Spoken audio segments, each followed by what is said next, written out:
We are officially in the 2025 offseason, so let's dive into our Dynasty wide receiver rankings as we head into rookie draft season. Starting off with Tier 1, which is actually one of the biggest tiers in this video now because we have so many elite Dynasty wide receivers. But my personal order goes Justin Jefferson, Jamar Chase, Amon-Ra St. Brown, CeeDee Lamb, Puka Nacua, Nico Collins, and Malik Nabers. Now again, this is all one big tier for me. I have no issue with your order being different than mine. I'm sure a lot of you probably would put Malik Nabers in the top 5 or maybe even the top 3, and I won't disagree with that at all. I just slightly prefer the known quarterback situations of Puka and Nico slightly more than Malik Nabers right now. But I mean, that's basically it. That's all of Tier 1. Every single one of these guys are the elite of the elite at the wide receiver position. And if you have one of them, you're probably a pretty solid Dynasty team. If you have 2 of these guys, you're a contender for sure, even if the rest of your roster is kind of average. And if you somehow have 3 or even more of these guys on the same team,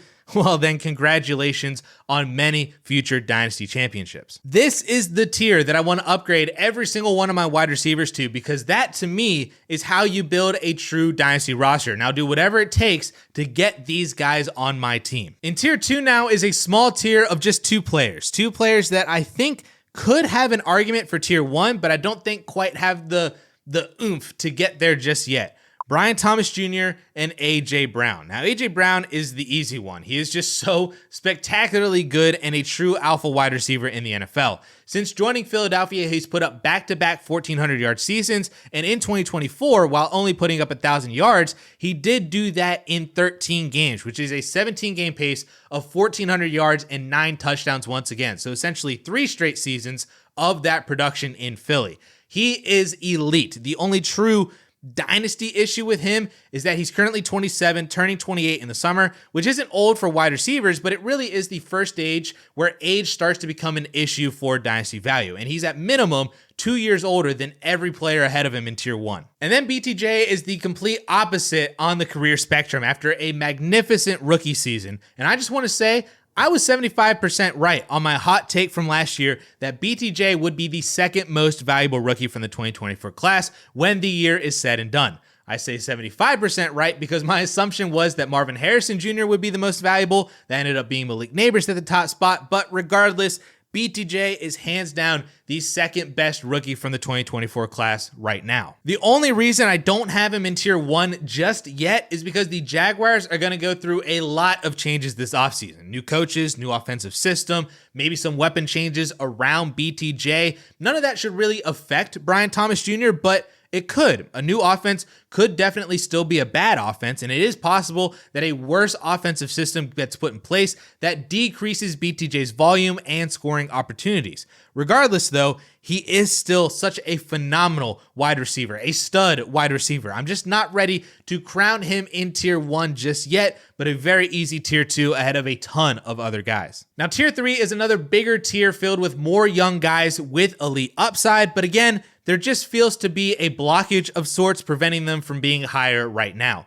At wide receiver 10, we have Jaxon Smith-Njigba, who had a fantastic year 2 breakout with 100 receptions, over 1,100 yards, 6 receiving touchdowns, and from week 8 on, was on pace for almost 1,400 yards and 8 touchdowns on, again, over 100 receptions. He really became the go-to wide receiver for Geno Smith, and I loved every single minute of it. What's stopping me from putting him any higher than this is the fact that Ryan Grubb was fired. So now another offense is going to be installed in 2025, the third offense of Jason's career already. And DK Metcalf is still there, who, yeah, maybe isn't the target volume guy that JSN is, but he's a way better wide receiver too than anyone above JSN has to deal with right now. But assuming that JSN can continue building on his 2024 season, he's a very easy top 10 guy in Dynasty. Now at wide receiver 11 is a nice big bowl of crow for me to eat with Ladd McConkey. I was very wrong on Ladd McConkey, and I'm actually actively looking at some things in my prospect modeling to help account for any future Ladd McConkeys that might come out of college. But he is is very good. He is very, very good. And the situation was perfect for him as the wide receiver 1 for Justin Herbert. I do still have just a tiny bit of fear that they add a true alpha wide receiver to essentially replace Quentin Johnston, but there are kind of limited options for them to do that this year. And they also have many more needs that a big name wide receiver 1 right now just might not really be on the table for them. He is also a year older than JSN, so that's why JSN gets the nod above him, but McConkey looks to be every bit the part of a perennial top 15 fantasy wide receiver with true top 10 upside. Now, next up is one of my personal favorite wide receivers in the NFL, so maybe I'm a bit biased here with this ranking, but Rashee Rice comes in at wide receiver 12 because of the production that he had to end 2023 and then the production he had to start 2024 before getting hurt. He's also tied to Patrick Mahomes, and I have no issues with him losing production to Xavier Worthy because Rice is just a better wide receiver than Xavier Worthy. And maybe Travis Kelce does retire, and now targets are more redistributed between Rice and Worthy instead of Kelce and Worthy like it was to end last year. Either way, I love Rashee Rice, and assuming that all goes well with recovery from the knee injury, he should come right back into being a potential fantasy wide receiver 1. At wide receiver 13 then is Drake London, who finally had his breakout season in yet another year playing with multiple quarterbacks. Just fortunately, at least the 2 quarterbacks that he had this year were better than any combinations of Mariota, Ritter, and Taylor Heineke. 100 receptions, nearly 1,300 yards, 9 receiving touchdowns. It was all perfect for Drake London and exactly what everybody wanted to see from him who bought into the third-year breakout. At only 23 years old, maybe we see some growth from a year 2 Michael Penix. London could still be a really good high-end wide receiver 2, even low-end wide receiver 1 for years to come. Now, similarly at wide receiver 14 is Garrett Wilson, another player who kind of had the third-year breakout, but also kind of didn't. He did break 1,100 yards again in 2024, but he did that already as a rookie in 2022. He caught 100 passes, but he caught 95 last year in 2023. The main difference between this year and his previous 2 years was 7 receiving touchdowns when his previous high was just 4. So we got the wide receiver 10 end of season finish that everybody wanted, but really only because he played all 17 games, as he was the wide receiver 21 in fantasy points per game at only 2 points per game more than his previous 2 seasons. And then there's all the uncertainty of this offseason for the Jets. It really does seem like Garrett Wilson will stay a Jet, and he's going to have to deal with a new quarterback, a new coaching staff, a new offense, but it also kind of seems possible that he gets traded as the Jets just tear it all down again and start from scratch. I don't really know what's going on. It's going to be very interesting to see what New York does, but my fear is that we get more of the same from Garrett Wilson for maybe another year or 2, which is good for fantasy football, but not overly great or elite for fantasy football. And then we get to Marvin Harrison Jr., the massive disappointment Marvin Harrison Jr. Now, I have a lot of thoughts about MHJ's rookie season, and almost none of them come back to Marvin Harrison Jr., the player, and Marvin Harrison Jr., the talent. I think when you watch him play in the NFL, you will basically see the same dude that played at Ohio State, but without the offensive system that would put him in position to succeed like he had at OSU. The routes that Arizona had him running were absolutely insane. I mean, it just seems like they wanted him to just clear out space for Trey McBride. Maybe he gets a target or 2 on some comeback routes or some deep routes. He was hardly ever used over the middle. He was hardly ever given a chance to get some easy looks and get into a game rhythm. His ADOT was also insane too. According to PFF, he averaged a 14.8 ADOT against zone coverage, which was 4th highest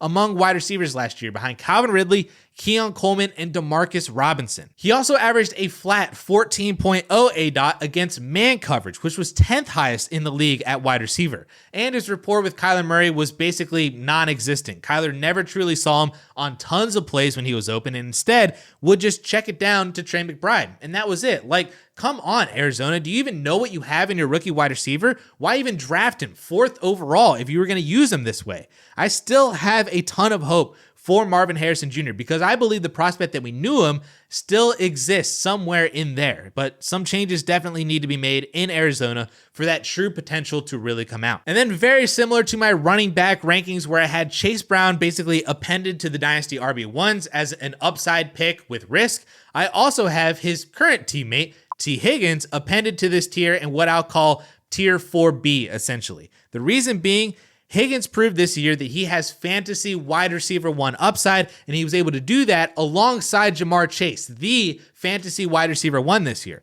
But there's also risk involved with T. Higgins, namely in the form of his impending free agency, plus also a sizable injury history that even continued this year. It just didn't really matter as much as previous years because he was just so elite when he played. So really the main thing with Higgins is this free agency.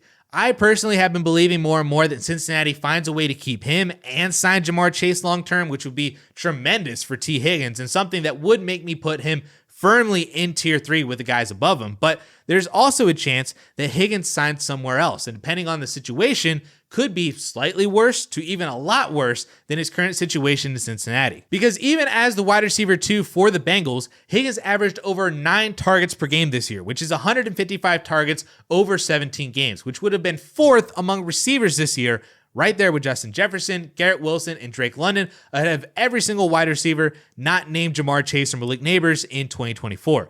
Not to mention that those targets are coming from Joe Burrow, one of the best quarterbacks in the league, one of the most accurate quarterbacks in the league. So while sure, Higgins could sign somewhere else and be the clear top option on a new team, get those 150 targets all over again, but will they be as quality of targets as what he's having from Joe Burrow? And if the quarterback is as good as Joe Burrow, would he even be in play then to get 150 targets? You're really banking on him signing with the Chargers or the Patriots, maybe even the Texans or the Bills to even match his current situation in Cincinnati. But if he goes to Tennessee or Vegas or Washington or Denver, any other team like that, I just don't see how those are better than staying in Cincinnati, even if he is still the wide receiver 2 for the Bengals. So it is that risk that keeps Higgins in tier B rather than a solidified tier 3 guy like everybody else above him. Now, tier 4 is the first of really 2 tiers that basically everybody is the same wide receiver. Everybody has wide receiver 1 weekly upside, but they also have single digit floors because for the most part,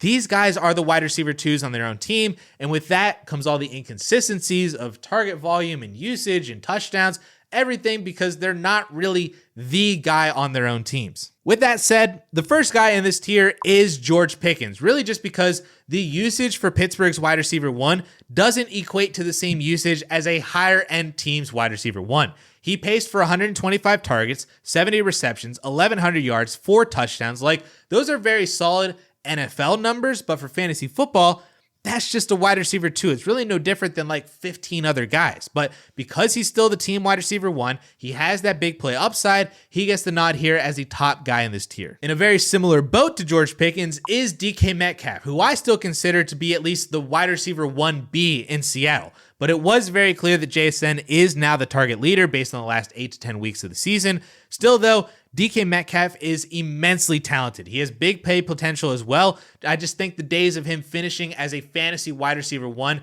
over the course of an entire season are mostly over, and he's just a high upside wide receiver 2. Then the last 4 guys in this tier are literally all the same to me. It's Zay Flowers, Jordan Addison, Devonta Smith, and Jaylen Waddle. Every single one of these wide receivers can have those huge spike weeks with or without scoring touchdowns because of the offenses that they play in. They all can absolutely show up if the wide receiver 1 ahead of them misses games, but the weekly inconsistencies really prevent them from putting together a top 12 season because they just aren't the guy on their own teams. This entire tier is the exact place that I want to start looking at to upgrading to tier 3 or even tier 2 or tier 1 to higher end players because those guys are difference makers in Dynasty. These guys really aren't, and I want to upgrade off of every single one of these guys immediately to truly be a contender in my league. And then tier 5 is just more of the same types of names, but to me, I have slightly less confidence in them for Dynasty that prevents them from being in tier 4, but if things start rolling well for them, I could see them getting there, minus really one guy, the first guy in this tier, in Terry McLaurin. The only reason that I say that he can't really gain value right now is because he's currently 29 years old, turning 30 next season, so the age cliff is starting to really be real for Terry McLaurin. It really hasn't prevented Tyreek from doing well, hasn't prevented Evans from doing well, or Devontae Adams from doing well, but just at this age that Terry McLaurin is at, where you eclipse the 30-year mark, you really can't gain a bunch of value no matter how elite you produce. And if his production ever starts to slide a little bit, a la Tyreek this year, Cooper Kupp this year, then your dynasty value really starts to tank. But for right now, because of the production that he's had with Jayden Daniels, wide receiver 24 at the top of tier 5 is good enough for me. Next up, basically the complete opposite of Terry McLaurin, we have Odunze, who's here because of a very solid rookie season behind DJ Moore and Keenan Allen. But those two are precisely why Odunze is here and also not higher. It's Jaxon Smith-Njigba all over again. And while JSN had a breakout year 2, now he's my wide receiver 10 in Dynasty, I think it was easier for him to climb over Tyler Lockett than Odunze has to climb over Keenan Allen, assuming that Keenan Allen resigns. If he doesn't, then wheels up for Odunze in 2025. But I don't know his situation next year, and I don't want to overvalue him now by assuming a better situation than he might have. So today, for right now, he's wide receiver 25. Up next is Chris Olave, because it is still Chris Olave, but things need to change in New Orleans, and I don't think those changes are going to happen fast enough for Chris Olave to really gain a bunch of value. Derek Carr is still going to be the starting quarterback. The offense is basically still going to be the same, and Olave wasn't really an alpha wide receiver either this year because Rashee Shaheed was breaking out before he got hurt. Plus, Olave's concussions are really starting to pile up. It's very similar to Tua, where if he gets maybe 1 or 2 more, that's not really going to be good for Chris Olave, the human being, and he might get Austin Collied if those concussions really do continue. Then we have DJ Moore at wide receiver 26, who finished the year very strong, basically returning to being 2023 DJ Moore once Shane Waldron was fired. Who could have guessed that? He'll continue to be the wide receiver 1 for Chicago for maybe the next year or 2, maybe more, and if Caleb Williams does improve and a better offense does get installed, DJ Moore should still be solid even as he's beginning to start to age out. Then there's Jayden Reed, who I honestly don't really know what to do with. He is so extremely talented, but that just seems to matter absolutely zero to Matt LaFleur, who will still use 4 to 5 guys on any given week. Plus, they have the workhorse in Josh Jacobs, and Reed just seems to be like a cog in a wheel on this team rather than actually being the guy, which sucks because he is so good. It's so painfully obvious when he has the ball. He is so good in the clear top talent on that team, but he hasn't broken 900 yards in a season yet. So how much longer do we hold on to the talent rather than actually looking at production? And then to close out this tier is Brandon Aiyuk, a guy that I believe is still one of the best buys in all of Dynasty football right now, but a rough season last year after the holdout for a new contract, then an ACL injury. It's really hard to continue propping him up as a top 20 guy. Now, I'm more than willing to move him back up there as basically the 2025 version of T. Higgins if he were to return to 2022 and 2023 form as that top 15 kind of fantasy wide receiver. But until I see that production again, he's still right here at wide receiver 28. Now, tier 6 is a very simple tier. It is just Tyreek Hill, only because I have no idea where else to put him. I think he's the best old guy for fantasy football. He hasn't lost a single step, but now his situation seems kind of iffy about even staying in Miami. Plus, he seemed to be less valuable this year to Miami's offense as they were more than happy using Jonnu Smith, Devon Achane in the receiving game, which really killed Tyreek and Jalen Waddle. So we'll see how the offseason plays out for Tyreek, but for now, I just have him here at wide receiver 29, alone in tier 6, because he can still be a top 12 fantasy wide receiver 1, but he's also nearly 31 years old in potentially a new offense in 2025, so I guess we'll just see. This is where he is. All right, I'm just going to rattle off the last 2 tiers out to wide receiver 41, and I'm not going to individually explain every player and their situation and why these guys land here. These guys are ranked here because they're either too young and need a bit more development, they're too old, but they're still productive, or they're somewhere in the middle and they are literally just fantasy wide receiver 3. So tier 7 in its entirety goes Jameson Williams, Jerry Jeudy, Josh Downs, Xavier Worthy, Michael Pittman, and Khalil Shakir.